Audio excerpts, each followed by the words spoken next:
सुंदर थीं तो परिवार वाले पर्दे में रखते। भारत रहने के लिए पति से अलग हुई नसीम बानो, बेटी सायरा के लिए छोड़ी एक्टिंग। 40 के दशक की सबसे खूबसूरत एक्ट्रेस नसीम बानो ने 31 साल तक फिल्म इंडस्ट्री पर राज किया। खूबसूरत इतनी थी कि नजर से बचाने के लिए उन्हें पर्दे में रखा जाता था। यही वजह थी कि उन्हें ब्यूटी क्वीन और पहली फीमेल सुपरस्टार कहा जाता था। मां के मना करने के बाद एक्टिंग में आने के लिए वो भूख हड़ताल पर चली गईं। हालांकि मां को झुकना पड़ा और फिल्मी सफर शुरू हुआ। पहली फिल्म ने उन्हें रातों रात स्टार बना दिया। 4 दशक तक फिल्म इंडस्ट्री पर राज करने के बाद उन्होंने अपनी बेटी सायरा बानो के लिए फिल्मों में काम करना बंद कर दिया। आज नसीम बानो की उनकी लाइफ से जुड़े कुछ अनकहे किस्से आइए जानते हैं। खूबसूरत इतनी कि नजर से बचाने के लिए पर्दे में रखा जाता था, नसीम बानो का असली नाम रोशन आरा बेगम था। उनका जन्म 4 जुलाई 1916 को में पुरानी दिल्ली में हुआ था। नसीम की मां शमशाद बेगम, जिन्हें छमिया बाई भी कहा जाता था, अपने समय की एक प्रसिद्ध गायिका थी। नसीम बानो की परवरिश शाही ढंग से हुई थी। वो स्कूल पढ़ने के लिए भी पालकी से जाती थी। दरअसल वो इतनी सुंदर थीं कि उन्हें किसी की नजर ना लग जाए, इसलिए उन्हें हमेशा पर्दे में रखा जाता था। खूबसूरती की वजह से मिला फिल्मों का ऑफर, लेकिन मां ने मना कर दिया। मां चाहती थीं कि नसीम डॉक्टर बने, लेकिन वो हमेशा से एक्टिंग में अपना करियर बनना चाहती थीं। उनका सपना हमेशा से सुलोचना रूबी मेयर के जैसे एक्ट्रेस बनने का था। एक बार वो स्कूल की छुट्टियों के दिनों में अपनी मां के साथ फिल्म सिल्वर किंग की शूटिंग देखने गई थी। शूटिंग देखकर वो बहुत इंस्पायर हुई और फैसला कि वो सिर्फ एक्टिंग में ही अपना करियर बनाएंगी। उसी दौरान सेट पर एक डायरेक्टर की नजर नसीम पर पड़ी तो वो भी उनकी सुंदरता पर मोहित हो गए और झट से फिल्म में काम करने का ऑफर दे दिया। मां ने नसीम को बच्ची कहकर फिल्म के ऑफर को रिजेक्ट कर दिया, क्योंकि वो नहीं चाहती थी कि नसीम इस फील्ड में अपना करियर बनाए। फिल्म में काम करने के लिए भूख हड़ताल पर चली गई थी। इसी दौरान नसीम बानो को फिल्म प्रोड्यूसर सोहराब मोदी ने फिल्म खून का खून के लिए बतौर लीड फीमेल एक्ट्रेस का ऑन ऑफर दिया। इस बार भी नसीम की मां ने इनकार कर दिया था, लेकिन अब की बार मां के मना करने के बाद नसीम जिद पर अड़ गई कि उन्हें एक्ट्रेस बनना ही है।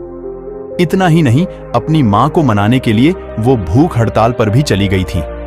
आखिरकार उनकी मां को रजामंदी देनी पड़ी, जिसके बाद उन्होंने फिल्म खून का खून से फिल्म इंडस्ट्री में डेब्यू किया।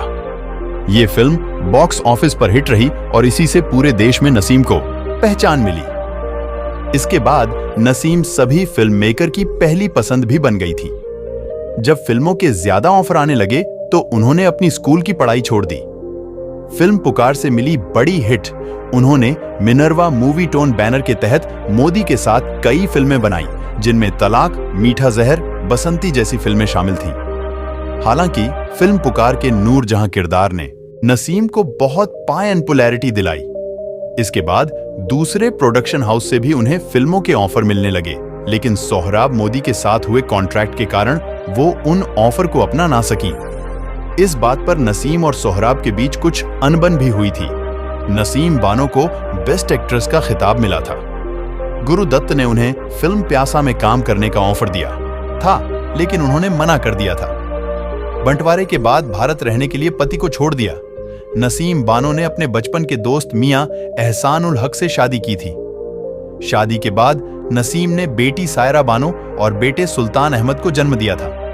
उनके पति ने ताजमहल पिक्चर्स बैनर की शुरुआत की थी। इस बैनर तले नसीम और उनके पति ने मुलाकात, चांदनी रात, अजीब लड़की फिल्मों का प्रोडक्शन किया था।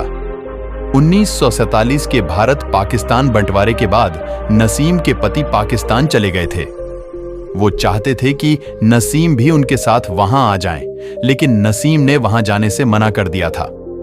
उन्होंने पाकिस्तान न जाकर अपने देश भारत में ही रहने का फैसला किया। इसके बाद पति भी उनसे मिलने कभी भी भारत नहीं आए। वो अपने साथ नसीम की कई फिल्मों के नेगेटिव ले गए थे, जो उन्होंने पाकिस्तान में रिलीज किए थे।